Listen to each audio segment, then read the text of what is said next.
Good evening from Washington. I'm Laura Ingraham, and this is the Ingraham Angle, and we have breaking news tonight. The Washington Post is now reporting that former FBI Director Andrew McCabe has been fired. Yes, the embattled former FBI director we know what happened with him. We know that his wife obviously was running for state representative, got help from Terry McAuliffe. Of course, his PAC donated hundreds of thousands of dollars to her campaign. It was not revealed at the time, and that raised a huge problem. And he's been embattled now for, several months. A lot of us thought he would have been fired a long time ago. Remember, his pension, he would have kicked in his pension on Sunday. Yet, if he's fired today, looks like that pension will not kick in. San Francisco attorney Harmeet Dillon, who's also the national committee woman for the Republican National Committee for California, is with us now. Harmeet, breaking news tonight. This really should have happened a long time ago. I don't know why they wait until 2 days before he would retire and his pension would kick in. But nevertheless, this is the news tonight. Your reaction? Well, I agree with you, Laura. I think this should have been done a while back, and the FBI Director Wray has already taken steps to remove McCabe from any positions of authority. But I guess the triggering event here is the Office of Professional Responsibility investigation and recommendation, and I guess the Attorney General did not want to act until he had that recommendation in hand and make the decision himself. So I'm glad this action has been taken. Clearly, Mr. McCabe was at the heart of a number of troubling controversies at the FBI, starting before the election and then continuing through today. So maybe this is the beginning of some reckoning happening at the FBI with this head rolling. And of course, there are others, Lisa Page, Peter Strzok, and others who are involved in these. Yeah, and we have the Peter Strzok news. Yeah, we have this Peter Strzok news that we're also going to get to, his relationship with the judge who has since recused himself. Let's go to Alan Dershowitz. Professor Dershowitz, this just broke minutes ago, the Washington Post. McCabe is out. Your reaction? Well, I want to see the evidence. If the evidence conclusively demonstrates that he was less than candid and misled investigators, then the firing seems justified. But I think you have to have a fairly high threshold to fire somebody on the eve of his retirement and take away a pension that he's earned over a long, long period of time. 20 years. Of pretty good service. So, yeah, I want to see this. I want to see the evidence. If the evidence justifies it, fine.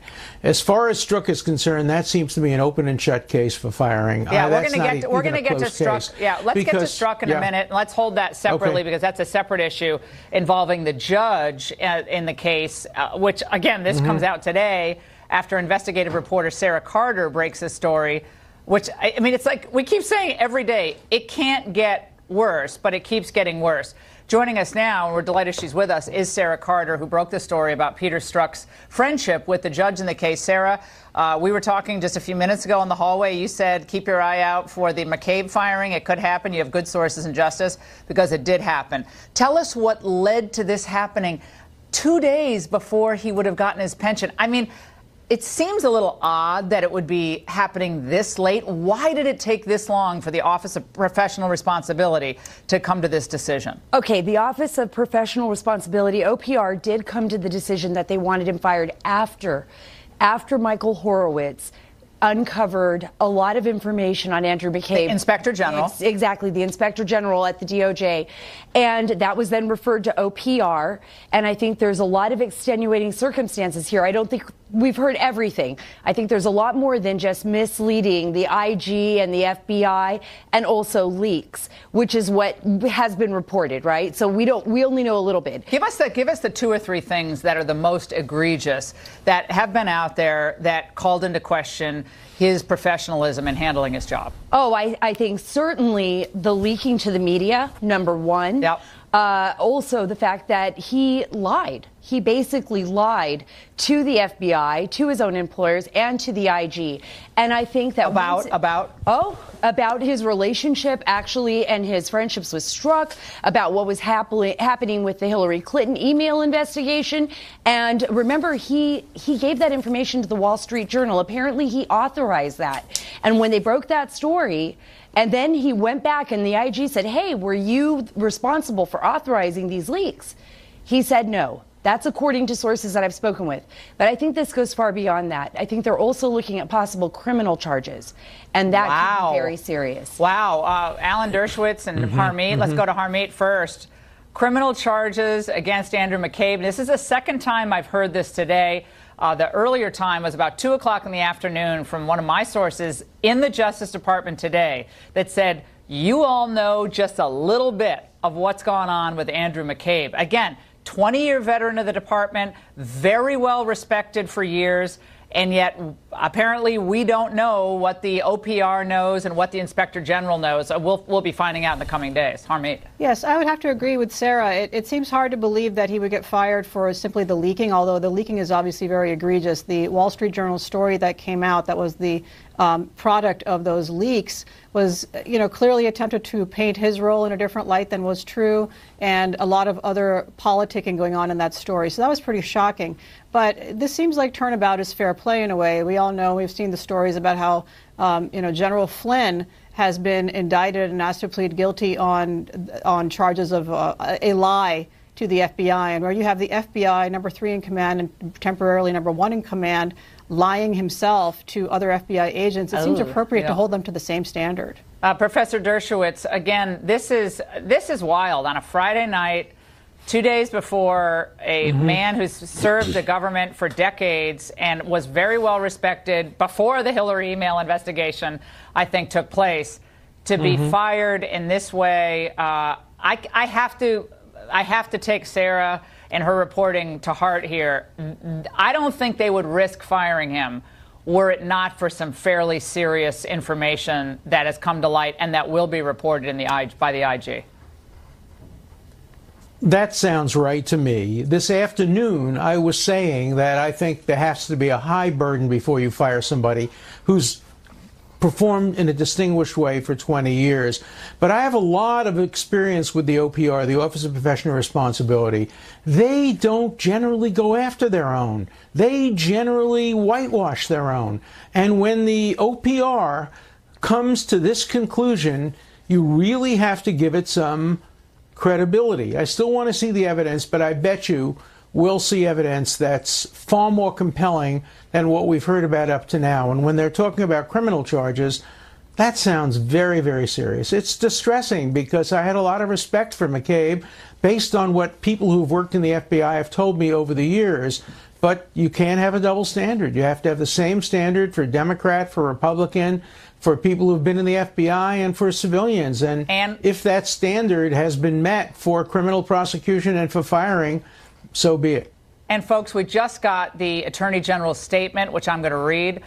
He writes, the FBI expects every employee to adhere to the highest standards of honesty, integrity, and accountability. As the OPR proposal stated, all FBI employees know that lacking candor under oath results in dismissal, and that our integrity is our brand. Pursuant to Department Order 1202, and based on the report of the Inspector General, the findings of the FBI Office of Professional Responsibility, and the recommendation of the department's senior career official, I have terminated the employment of Andrew McCabe effective immediately. He goes on to say, the FBI expects every employee to adhere to the highest standards of honesty, integrity, and accountability. And then he went on to say both the Office of Inspector General and the OPR reports concluded that McCabe had made an unauthorized disclosure to the news media, Sarah said, and lacked candor under oath on multiple occasions.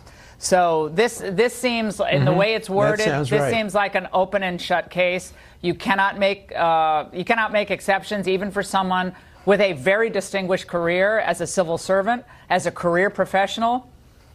People make mistakes for a variety of reasons, or people do things for a variety of reasons. I'm not going to try to get into his head. But I do not think the Office of Professional Responsibility and Sessions, with all of the media spotlight on them, would take this action were it not very serious. Sarah, you've been reporting on the Peter Strzok issue, which is another issue we have to talk to you about.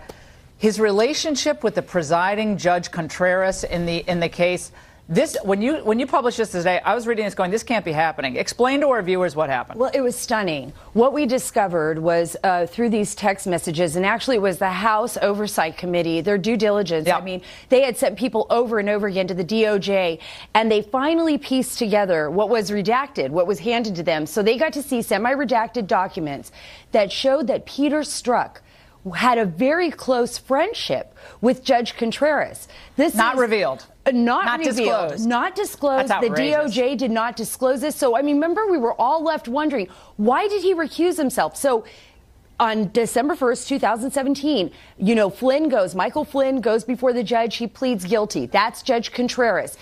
On the 7th of December, 2017, Judge Contreras recuses himself. But now we know that he and Peter Strzok for a long time had been friends. And he also sat, on the crazy. He also sat on the FISC court. And Peter Strzok, FISA, yeah. Oh, yeah. So he was in the Foreign Intelligence Surveillance Court. He took care of the FISA applications.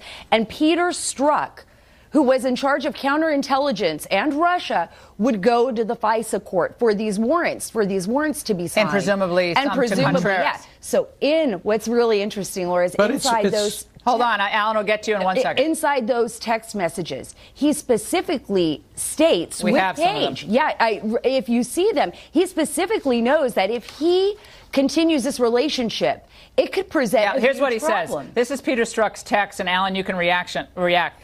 He, Contreras, super thoughtful and rigorous about ethics and conflicts, suggested a social setting with others would probably be better than a one-on-one meeting. I'm sorry, I was just going to have to invite you to a cocktail party. Of course you'll be there. Have to come up with some other work people cover for action. Odd. And then it goes on, and there's other things as well. But Professor Dershowitz, that's wild. That's the smoking gun. The smoking gun is the attempt to meet with him surreptitiously with a cover so that nobody will be able to say that they met in a way that required recusal. This guy Strzok seems like he is really a piece of work. He should have recused himself initially. Improperly. He didn't know about the message. As soon as he found out about the message, he took him off the case. But Strzok knew that he had sent these messages, and he should have recused himself.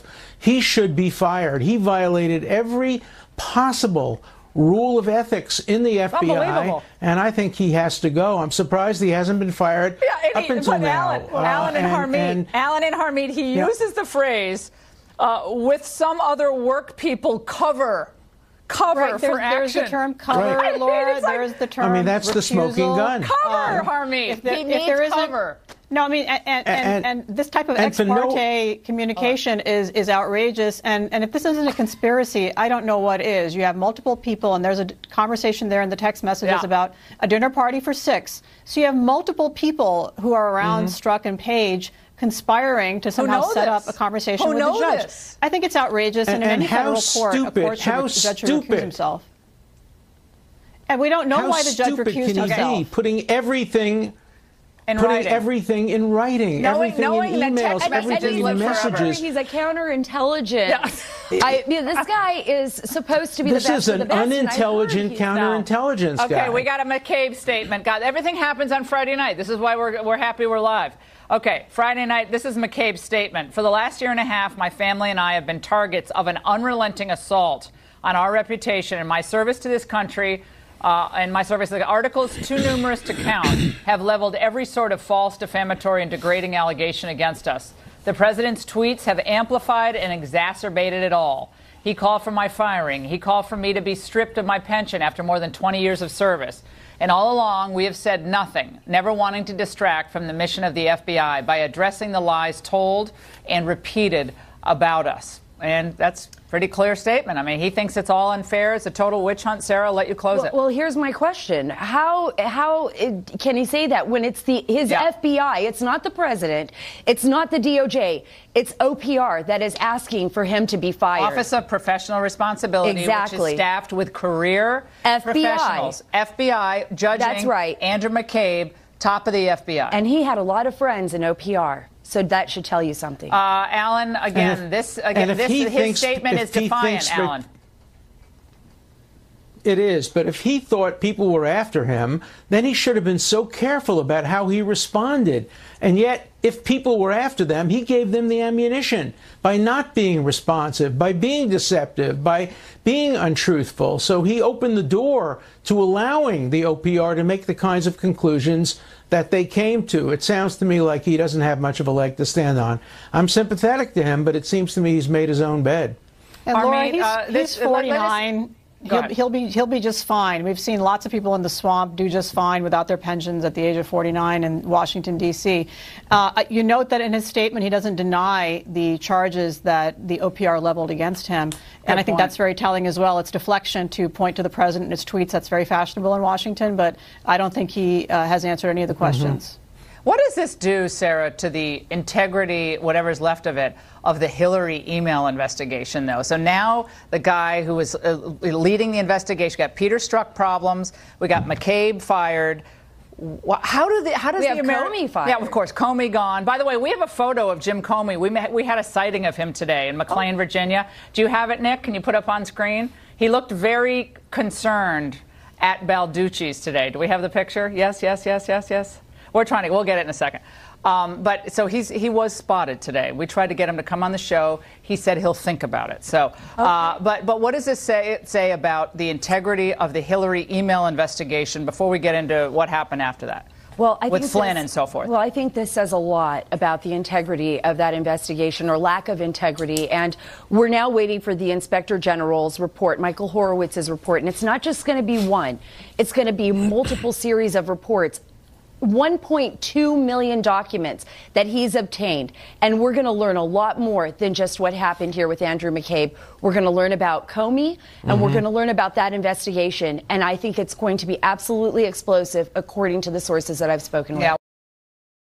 We're working on a couple of stories which we hope to bring to our viewers next week about who hacked them and who didn't hack them, and what he did or did not do to get to the bottom of that. So we'll bring that to our viewers next week. Now, Fox News if you have Comey on the show, please ask him why the former head of the FBI had to leak and launder information through a Columbia law professor, why he didn't have the courage to stand up in front of the TV cameras and say directly to the TV cameras what he leaked through a Columbia law professor. I can't understand how a former director of the FBI could do that. I hope you ask him that question if he's on I've already written it down, Alan. It's already written down on my sheet. Thank you very much. I'll go for other show prep I'm going to as well. I love that. All right, now we have Fox News Justice Department producer Jake Gibson on the phone now, who's been tracking the story down all night. Jake.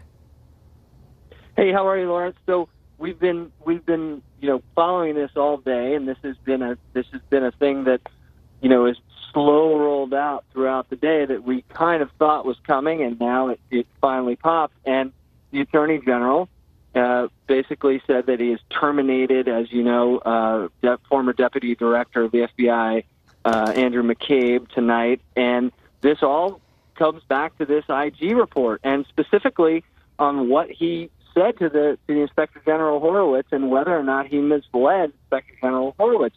And that's what we know so far. There could be a lot more when the IG report finally comes out. What we know right now is that the Inspector General is not, and the Attorney General are not happy with the statements that McCabe made about what his role was in letting a reporter speak to one of his subordinates at the FBI. That part was fine. It's the questions that happen afterwards and whether or not he told the truth about that. That's what directly led to this. If you believe what we hear coming out from the Department of Justice today. Jake Gibson, thanks for that input. Sarah, this on a Friday night, 2 days again before his pension kicked in, it has to be explosive. I think we know about a fourth of what really happened here. And I'm hoping that this Inspector General report comes out soon. Do you have any idea of when if it's going to come out in multiple stages or just one report total, all of it once? I don't have any idea of how it's going to be delivered. I do know for a fact that it is going to be multiple reports. Okay. So I think that's what's important here. If it's multiple reports, that means he was looking at a array of things that were going on in this Hillary Clinton email investigation by the FBI and how they handled it. We know it's going to focus on Comey. We know it's going to focus on McCabe, Peter Strzok, Lisa Page. The editing of the non-indictment indictment? Exactly. The editing of the non-indictment indictment. Also, what I think is going to be very interesting, he may have all the text messages, the SMS messages of McCabe that nobody's been able to get their hands on. And I think that's going to be very telling, too. We don't know how far people in the FBI went. Did they obstruct? Did they obstruct anything in that investigation? Yep. And that's going to be a really important question. And we already know what Comey's done. What was McCabe's role in that? And who else was involved? Professor Dershowitz, there was a point raised today on a variety of channels and in a variety of print publications that here we have the Republican Party, mostly Republicans, calling into question the wonderful patriots, public servants in the intel agencies. And how dare you try to call into question what the intel agencies are doing? And I was on the radio this morning responding to that. And I said, well, wait a second. I mean, these are people. First of all, they make mistakes. We made a big mistake at 9/11. We thought we had something we didn't. We've had history littered with examples of the intel agencies getting things wrong because they're making snapshot judgments with the information they have, and sometimes they're biased. Sure. I mean, they're like people. They're biased. So the idea that you can never call into question the ethics, integrity, or just judgment, forget any malfeasance, of the intel agencies, to me seems to fly in the face of the tradition of liberalism. And they've always called into question government actions. Of course. I mean, as a civil libertarian, I'm actually pleased to see this, to see the Republicans now coming out and questioning the intel agencies.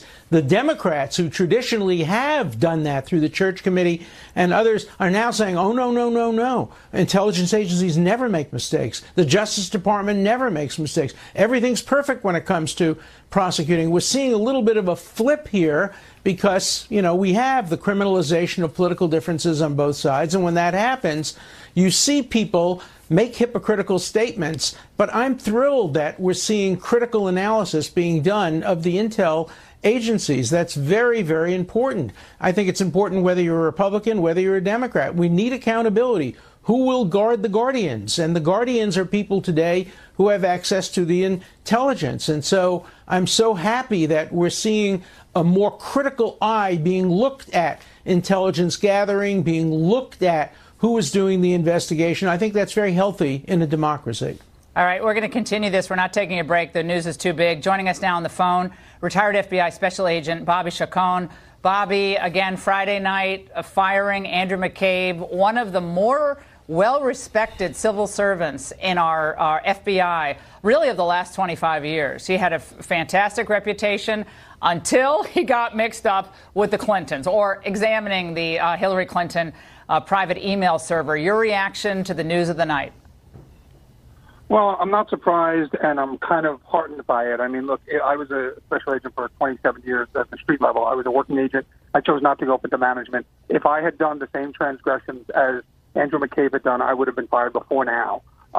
So it's very important. There's a history in the FBI of discipline being meted out differently by to the street level agents and to the senior executives. And I'm glad to see that in this case, where you have a lack of candor, which is, by the way, from day one in Quantico in the FBI Academy, they nail into our heads that lack of candor is the biggest thing that'll get you fired. Lack of candor is a key. It's almost always worse than whatever you've done to hide the lie is the lie itself. So day one at Quantico, you're told, you know, don't lie. If you get caught doing something wrong, take your lumps, take your discipline, but don't lie about it. If you lie about it, you're almost assuredly going to be fired for it. And lack of candor is the number one reason FBI agents get fired. And you know that going in. It's not a surprise. All of us actually were expecting it, and we would have been, morale would have been taking a big hit on the street level if this guy was not fired for lack of candor. Once the IG said we found a verified lack of candor, then he needed to be fired because a street agent would have certainly been fired. Harmeet, I want to go back to you. It looks like this IG report in the investigation continues. That one of the reasons why the report has not yet been issued is because our sources are telling us they keep learning more by the day. Again, they're examining all of the sensitive investigations leading up to the presidential election in 2016. So the Hillary email investigation, perhaps, of course, bleeding into the Russian meddling investigation. This is not an isolated, narrow investigation. It seems to be getting broader, which is one of the reasons why this report could be delayed. It might not come out when we thought it was going to come out. And it has to lead us all to conclude that we are, again, just skimming the surface so far of what we know about potential biases in this investigation, Harmeet.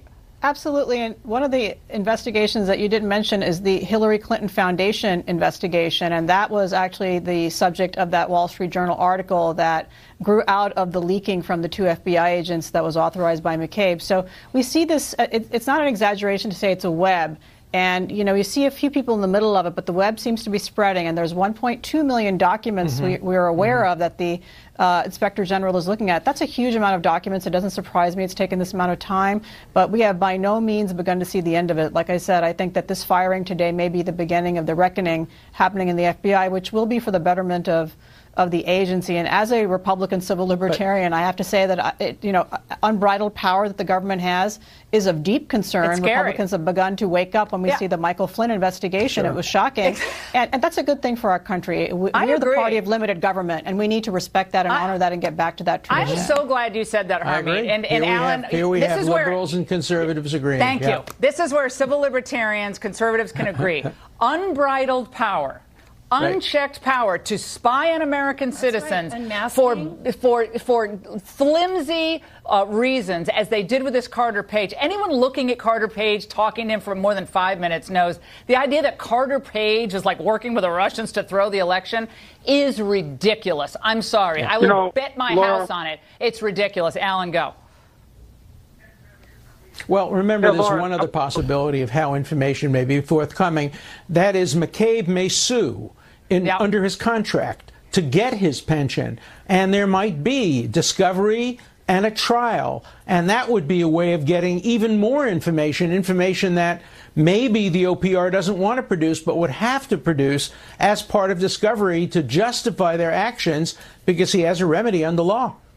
Well, his remedy under law is very limited, though. FBI does not have the same protections of the Merit Service Protection Board as other federal employees. So I think he's very limited, frankly. Let me read a little bit more. We have more now from Andrew McCabe's statement just released, guys, after his firing tonight. He writes, the OIGs, the Officer Inspector General, focus on me, and this report became a part of an unprecedented effort by the administration, driven by the president himself, to remove me from my position, destroy my reputation, and possibly strip me of a pension that I worked 21 years to earn. Sarah Carter, he is focusing on the president, and I think that the fact that he's going back to Trump tells you a lot more about Andrew McCabe. He is furious at the president. It's directed at the president. He's going to get a lot of attention because of his focus on the president. Well, this is what's so interesting. He believes this is all about the president. No, this is about his colleagues at OPR who found him the lack of candor, who found he had lied. Plain and simple, he lied. A lot of former FBI agents that I've spoken to and current said, I hope he's fired. Is he going to get fired today? That's all I kept hearing all day, because they realized that if they had done this, they would have been fired too. And there's a lot of ongoing investigations right now. This is not just about Michael Horowitz. At the DOJ right now, remember, there is a prosecutor looking into the unmasking, the FISA abuse that has been taking place with Carter Page in particular. So we've got a number of investigations, and McCabe is worried. And one thing that I did hear is that McCabe has said over and over again, if I go down, I'm taking everybody else people down with him. Oh, now we have Ron Kessler, author of the book, The Secrets of the FBI, on. And Ron, I know you're not probably surprised by any of this, but I think Harmeet's point, Alan's point, Sarah's made it, Bobby's made it, This could be the beginning of something really great for the country. Namely, we clean out the underbrush in our intelligence agencies. I know that's a big call and it's a big wish, but it's time to clean out the problem people. And if Andrew McCabe lied and misrepresented, as the Office of the Inspector General is going to conclude, and Office of Professional Responsibility confirmed, that is a real problem. You're supposed to be calling balls and strikes at the FBI, not, advocating on behalf of one person because of their political party. Ron, your reaction tonight? Well, sure. It is absolutely shocking. There has been no case of proven abuse at such a high level of the FBI since William Sessions was fired as FBI director over his abuses, which was, by the way, because of what I found in one of my FBI books. But it's good that we're finally getting some clarity on some of these issues. There's been a lot of smoke and mirrors, I think, about some of the allegations involving the FBI. But here it's clear cut, and he is being held accountable. And I think it's positive that we're going to try to get some resolution to all these issues. Well, and the idea that this is just mean-spirited targeting of the FBI, Sarah Carter. What might this mean down the line for Loretta Lynch and perhaps even Barack Obama? Because the idea that all those people, no one knew what was going on, no one had any idea. What could we be looking at here? Oh, we could be looking at an unraveling now so quickly of information and evidence on everyone. I mean, this is going to push everything over the edge. Comey has got to be worried. Loretta Lynch has got to be worried.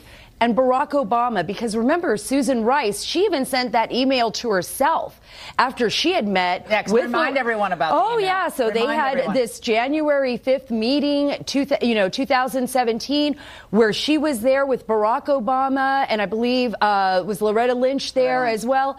And so she sends herself days after an email basically saying, and President Obama wanted everything to be done by the book. Well, why would she do that?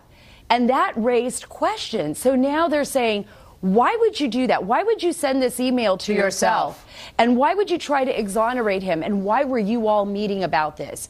And remember, another person that needs to be very worried right now is former CIA Director John Brennan and James Clapper, who we know now has been looked at for leaking. So he's also somebody that they believe leaked information on the dossier to the media to get that ball rolling. It just really appears on its face that all the evidence pointed to the fact, and I know McCabe's blaming Trump, but it looked like all of these people were ready to take Trump out and wanted to. Let's go back, Professor Dershowitz, to the Peter Strzok, Lisa Page text that first really captured the attention of the American people, where they were going back and forth. They were talking about insurance policies. Clearly, they were worried, but not overly worried, but worried that, look, we got to make sure this doesn't happen. Got to make sure that Trump doesn't happen. That was the clear subtext of what the two were talking about with each other. It seems like the idea that they were doing that in isolation, just the two of them, that there was no other conversation with others about an insurance policy, that seems to me to be hard to believe, especially after the Sally Yates with her, big resignation and marching over to interview Mike Flynn. Now it looks like Mike Flynn might not have lied. In fact, apparently the FBI agents didn't think he lied after his first interview. Andrew Weissman, all of these individuals who were pals with Mueller at his old law firm, and obviously seem to be very, very partisan. Alan, this is a lot to take in tonight, but your final thoughts. Well, I think there's too much partisanship in the FBI. The FBI is supposed to be the one organization that is absolutely nonpartisan, has no interest in who wins an election. And when you have the kinds of messages that we see going back and forth between Strzok and his friend, the prosecutor, it certainly shows that they had a very, very strong bias. And you can't put that kind of bias aside when you're a prosecutor. Look, there may have been people in the FBI who also had a strong bias in favor of Trump and against Clinton. But they didn't act on their bias, and they didn't send messages to each other on their bias. And I think that the more we learn, the better it is for America. And we have to make sure that the FBI goes back to being a nonpartisan, neutral, objective, investigative agency, not an agency that decides who to prosecute, but an agency that simply uncovers the evidence and presents it to prosecutors. And we've lost that role of the FBI, and I think we have to regain it. That's one of the most important lessons we can learn from this tragedy. Now, absolutely. Let's go back to Fox Justice Department producer Jake Gibson on the phone now, who has an important addendum for us. Jake. I just wanted to make one point, Laura, and thank you so much for coming back to me. It's that when we talk about the release of the IG report, and we've been waiting, and everybody's trying to figure out when this will be released, and Inspector General Horowitz had hinted that it may be in March. However, I have been told by Department of Justice officials that if there is a criminal referral that is to come out of this report, that would delay the release of the report. In other words, if there was a criminal report that comes out of this, that could go to a grand jury. And then if that led to an indictment, then the resolution of that indictment, we might have to wait for the criminal for the report. So you can read the tea leaves there, if you know what I mean.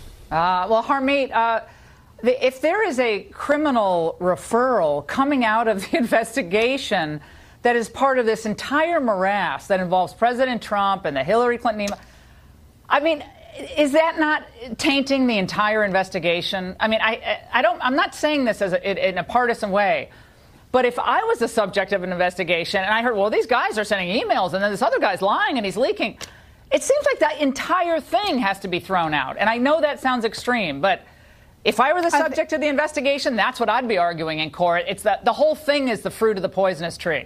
Absolutely. And I don't think you have to wait for a criminal indictment to make that argument. I think that argument is already on the table with the text messages, with the lying to the FISA court, withholding of evidence from the FISA court, with regard to the hushing up of some of these investigations, the weird way that the Hillary Clinton investigation on the email, the Clinton Foundation, which is, I think, rife with criminal conduct, has been brushed under the carpet.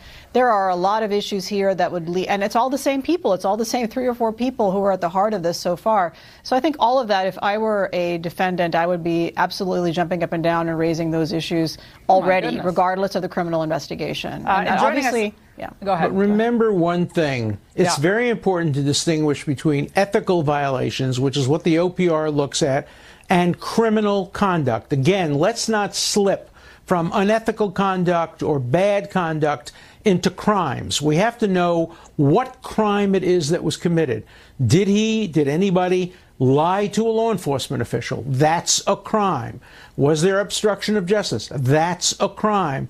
But simply not being candid or withholding information from the FISA court, that's unethical, but probably doesn't cross the line into criminal conduct. Yeah, materially misleading the FISA court. However, Alan, I think you said this on the show a few weeks ago, depending on what it is and for what reason you're doing it and the predicate that precedes all this, that could be criminal. I mean, if you are materially withholding information because you know that that information could change the outcome of the decision on whether to grant the warrant, that's you're right. It's on a line, but you're right. We shouldn't just blow to the, a crime was committed here. Joining us now on the phone is George Washington University law professor Jonathan Turley, who's been watching these events unfold tonight. Professor Turley, your reaction to the firing of Andrew McCabe 2 days before his 50th birthday, when his pension would have kicked in after 20 years of service at the FBI. Professor. Well, I'm not surprised by the decision. Some of us said it was very likely that he would be fired. The reason is that this is an exceedingly rare recommendation coming from the Office of Professional Responsibility. It's virtually unheard of for someone who held the position of McCabe. So it was very unlikely, in my view, that Jeff Sessions would not follow that career advice. He followed that advice in his own recusal. He yielded to career officers who had recommended that course. So I've said before, I thought it was very likely that he would do precisely what he did tonight. What is, I think, a more difficult question that will be presented for the Justice Department is how they will go from here, because the suggestion is that the Inspector General found that McCabe intentionally misled their investigators. That's almost indistinguishable from what they charged Michael Flynn with. Exactly. That's a good point. So the question that's going to be on the table here is one of continuity. Flynn is accused of lying about not the meeting with the Russians, he apparently admitted that, but simply talking about sanctions. Sanctions. The meeting with the Russians was not illegal. In this case, McCabe is accused of misleading investigators on something that was a violation of federal rules. And so I think the question will be raised as well, is this simply a matter of a pension, or because for Flynn it was a matter of prison? Yeah, it can't be. 18 U.S.C. 1001. And now it looks like Michael Flynn might not have had that requisite intent to lie. We're going to keep hearing about it. He's trying to withdraw perhaps that guilty plea. We're going to keep this panel going. Let's bring in Republican Congressman from the great state of Wisconsin, Sean Duffy. Sean, we knew you were going to be on, so we have a big breaking news night. We got Andrew McCabe, Deputy Director of the FBI, fired right before his big pension was going to kick in. Huge controversy swirling around this. Some already crying foul, saying this firing is political, but it was done at the behest of the Office of Professional Responsibility, which is not a political office, and their conclusions about his conduct apparently devastating. Congressman Duffy. Yes, although I've criticized Jeff Sessions quite a bit, that he actually held back a little bit and waited for the Office of Professional Responsibility to give us a recommendation in regard to Mr. McCabe. I think he handled it correctly. But Laura, no one gets fired in the swamp. That we have a former head of the FBI who's now fired, I think shows that the system actually can work. And I look at the FBI, I mean, not the boots on the ground, but at the top of the FBI, this place is rotten. And thank God Donald Trump was elected so we can start clearing out all of these rotten individuals who are playing partisanship with one of the most powerful agencies that exist in Washington. Think back to Lois Lerner. I mean, Lois Lerner at the IRS, who targeted conservatives and conservative groups. The status quo was you leave those people in, you let them retire, and you let them get their pensions. Under Donald Trump draining the swamp, you start firing people who violate the ethics within their agency or violate the law. This is a great thing. Yeah, there's Frank Montoya Jr., former senior FBI official, saying that this is a political hit job on McCabe, his supposed ideological bias, the fact his wife ran for office as a Democrat, the attacks on his competence are way out of line. Sarah. Again, no, because this can't be a political hit job if OPR, the Office of Professional Responsibility, got documentation, provable facts that he violated his oath as an FBI agent and lied. And who did he lie to? He lied to the Inspector General. He probably lied to other FBI agents. And this could be leading to criminal charges. So, no, I'm sorry. I know they want to defend him. He did serve his country. It's a tragedy that we see this happen before everyone. But we really need to know the truth. And the FBI, as well as other agencies, really need to be cleaned out. Was he under investigation before the Trump administration? Was this investigation predating Donald Trump? Because I keep hearing whispers about that. Well, there are whispers, and part of that is due to the fact that he was under investigation for possible Hatch Act violations. He was referred by Senator Grassley as well to be investigated for not appropriately disclosing the amount of money his wife got from the, unsuccessful bid for the state Senate in Virginia. Terry McAuliffe. Yeah, from Terry McAuliffe. His PAC. Yeah, and so there were some issues there. Also, a sexual discrimination lawsuit. There were issues there that he had to deal with. But this investigation spiraled out of the evidence that came forth when we started to realize McCabe was at the center of this, Comey was at the center of this, text messages, the investigation that Michael Horowitz has done exceptionally well at. Am I good to roll? Yeah, go ahead. Yeah, let's go. Sean, hold that thought for 1 second because we have Congressman Mark Meadows on the phone as well from the House Freedom Caucus, member of the Oversight Committee. Congressman Meadows, look, we for months have been saying, how did you have the same people who were investigating Hillary's private email server also oversee the investigation into Donald Trump's possible collusion with the Russians? We saw that with Peter Strzok. We then found his text messages, and now the conclusion by the Office of Professional Responsibility about Andrew McCabe leading to his firing tonight. Your reaction to this huge breaking news night, Congressman Meadows? Well, it is unbelievable news, and like my good friend Sean Duffy was talking about, the fact that no one ever get fired from the FBI and DOJ without there being real credible evidence. So the suggestion that this is a political hit job is just not accurate. I mean, when you look at the responsibilities of OPR, you know, they've got certain guidelines that they go by.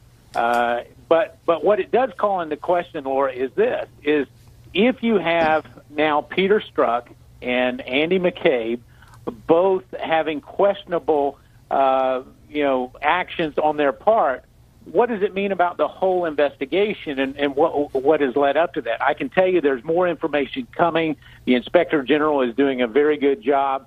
But this action tonight would not have happened if there was not credible wrongdoing on the part of Andrew McCabe. What about the morale of the FBI at this point? We've heard for some time that there has been a desperately low morale. The credibility of the FBI being questioned over the last few years, even going all the way back to 9/11, of course, with the CIA and the intelligence there. But the intel community, they have this vaunted reputation. They're there to protect us. So what about the FBI's morale, Congressman Duffy, at this point? Can it begin to recover? Will this be seen as a shot across the bow? Professional career agents, I think they don't like this cloud hanging over the FBI. They just want to do their job. There's good people there. I agree. They show up, they sign up to serve their country in the FBI or the DOJ. And when you have the top of an agency or a bureau that's rotten like this, it's disheartening.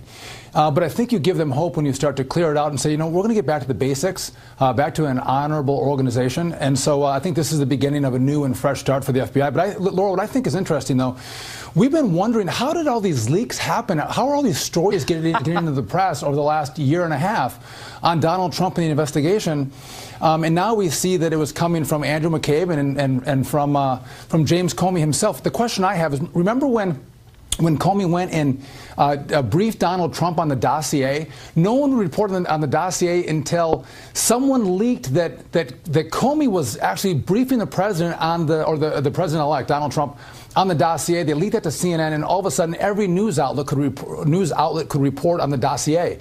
The leaking that came, I think, from the FBI and the DOJ was advancing their story against Donald Trump, and it wasn't some low-level people. It appears from the information we're now getting is it was coming from the very highest level of the FBI and the DOJ.